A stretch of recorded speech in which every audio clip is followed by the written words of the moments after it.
नमस्कार, मैं हूं संजय पाठक और आप देख रहे हैं प्रेस 15। हल्द्वानी के लोगों के लिए एक बहुत बड़ी खुशखबरी है।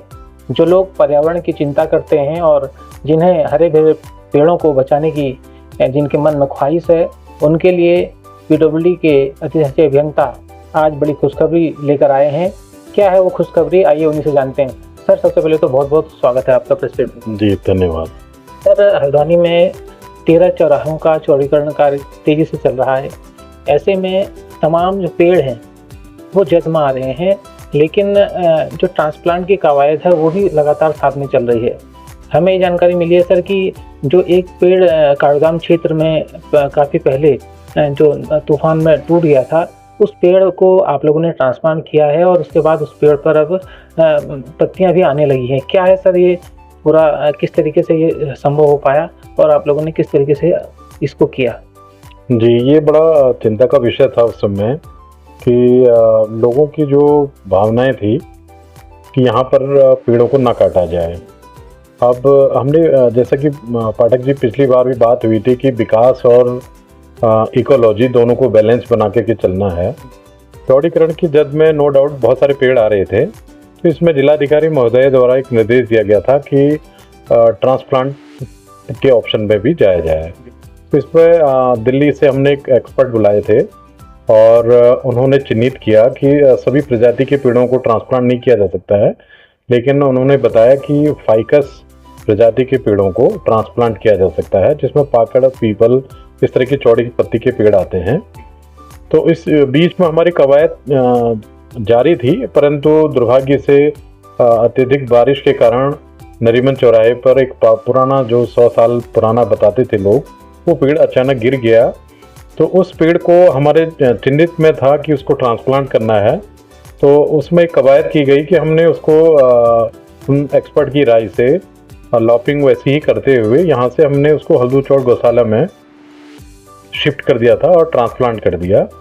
उसके बाद वो टीम ने उसमें जो भी और प्रोसेस होती थी वो कर ली है, और खुशखबरी यही है कि वो इसमें जीवित है और उसमें टहनियाँ आ गई हैं, पत्तियाँ आ गई हैं और रूट्स भी इसमें बन रहे हैं। उसको वहाँ पर जा कर के देखा जा सकता है। तो इससे हमें एक चीज़ समझ में आई है कि जो हमारे अन्य अभी 40 पेड़ों का ट्रांसप्लांट की प्रोसेस चल रही है, करीब हम 15-16 पर इसमें प्रोसेस कर चुके हैं।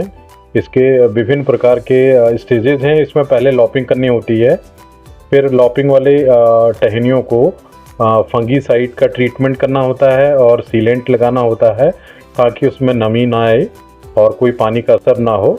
और उसके अलावा उसके रूट में हम लोग करीब 1.5 से 2 मीटर की परिधि में वहाँ की जो भी मिट्टी होती है उसको निकाल देते हैं और एक फ्रेश मिट्टी विद उसमें बहुत सारे सप्लीमेंट्स मिलाते हुए इस प्रोसेस से उसको गुजरना होता है। इसमें करीब 2 से 3 महीने करीब लग जाता है।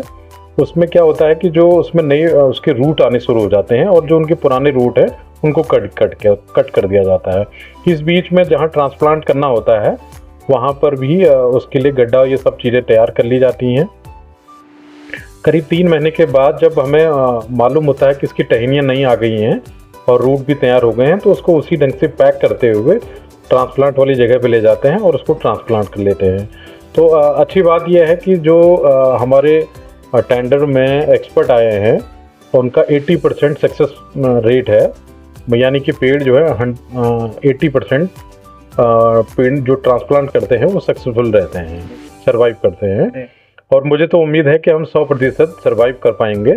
तो अगर हम 40 पेड़ों को सर्वाइव करा लेते हैं और ये एक आने वाले समय के लिए एक हमें नसीहत दे देगा कि पेड़ों को काटने की बजाय ट्रांसप्लांट करें, तो ये पर्यावरण के लिए भी अच्छा है और पर्यावरण प्रेमियों के लिए भी है, और हम सभी लोगों के लिए सीखने की चीज़ है कि हम पेड़ काटने की बजाय ट्रांसप्लांट की ओर को जाए। यही चिंता हल्द्वानी के लोगों की थी कि विकास भी होना चाहिए और विकास के साथ हमारा पर्यावरण बचना चाहिए। तो क्या माने कि जो हल्द्वानी के जो जितने भी जो पेड़ जज्मा आ रहे हैं सड़क चौड़ीकरण के, तो क्या ये भविष्य में उम्मीद जगा रहा है कि जो ट्रांसप्लांट की जो प्रक्रिया है इसकी वजह से हमारे पेड़ जो अधिकतर हम देखते हैं कि कट जाते हैं, वो बचना आसान हो जाएगा? जी, एक नई उम्मीद की किरण तो जगी गई है कि पेड़ों को ट्रांसप्लांट किया जा सकता है और अपने आप में ये प्रूफ भी हो रहा है और हमें इसी बात की उम्मीद करनी चाहिए कि पेड़ों को काटने की बजाय हम ट्रांसप्लांट की कार्रवाई करें। सर, जो अभी जो जगह है ट्रांसप्लांट हो रहा है, तो वहाँ पर क्या आम जनता भी उन पेड़ों को देख सकती है? किस तरीके से वहाँ पर व्यवस्था है जो ट्रांसप्लांट हो रहे हैं? क्या जो पर्यावरण के प्रेमी हैं वो उन पेड़ों से मिल सकते हैं, उनका हालचाल जान सकते हैं? जी बिल्कुल जान सकते हैं। अभी तो हम प्रोसेस के दौर पर चल रहे हैं, अभी वहाँ पर ऐसी कोई तैयारियाँ नहीं हुई हैं, लेकिन एक्सपेरिमेंट के तौर पर जो पेड़ अचानक ही गिर गया था उसको हमने ट्रांसप्लांट किया है। उसको अगर कोई देखना चाहे तो उसको ज़रूर देख सकते हैं। और इसके बाद जो भी हम पेड़ ट्रांसप्लांट करेंगे तो वो ट्रांसपेरेंसी के साथ जितने भी पर्यावरण प्रेमी हैं और जो भी इन चीज़ों की कद्र करते हैं और आम जनता भी उसको ज़रूर देखने के लिए जाए। और वो हम लोग उन स्थलों के बारे में, अभी तक तो हल्दी चौड़ गौशाला ही इसमें चिन्हित की गई है, लेकिन चूंकि 40 पेड़ हैं तो हो सकता है कुछ अन्य जगह भी हों। लेकिन जो भी जगह होंगी, जहाँ भी चिन्हित जगह होगी, जहाँ भी हम पेड़ों को ट्रांसप्लांट करेंगे तो वो आम जनमानस के लिए उपलब्ध होंगे, उनको वो देख सकते हैं। तो ये थे मेरे साथ अशोक चौधरी जी, जो बता रहे थे हल्द्वानी के जो पर्यावरण प्रेमी थे, जो पिछले लंबे समय से चिंतित थे कि हल्द्वानी के पेड़ कट रहे हैं, ऐसे में हल्द्वानी के पर्यावरण का क्या होगा।